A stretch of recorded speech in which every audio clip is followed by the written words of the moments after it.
ยไอ้จ้า เฮ้ย มื้อเช้าคือเป็นแปลกๆ อันตอนกินข้าวคือเห็นแบนกินข้าวอันอยู่หน้ากระจก โอ้ที่บ่ให้ข้อยเฮ็ดหยังซั่นได้จั่งใด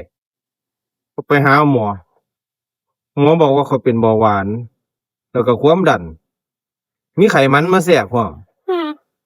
เป็นหลายโรคพร้อมบาดนี้ หมอว่าสิกินหยังก็ให้เบิ่งเจ้าของเด้อว่าซั่น แล้ว ข้อยก็กินข้าวอยู่หน้ากระจกเทั้งกินข้าวเทั้งส่องเจ้าของไปนำข้อยละหงุดหงิดกินข้าวก็บ่แซ่บเทั้งกินข้าวเทั้ง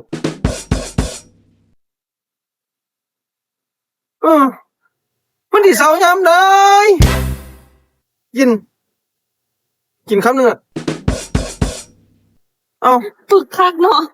ปึกอีหยังกูเฮ็ดถูกแล้วมึงอย่ามานี่มั่วมึงอะมั่วมึงบ่เฮ็ดตามคำสั่งหมอมึงสิเซายามใดกูก็ปฏิบัติตามตัว กินข้าวปุ๊บก็ กูบ่กระดูกมึงมีสมองบ่ สมองอีหยัง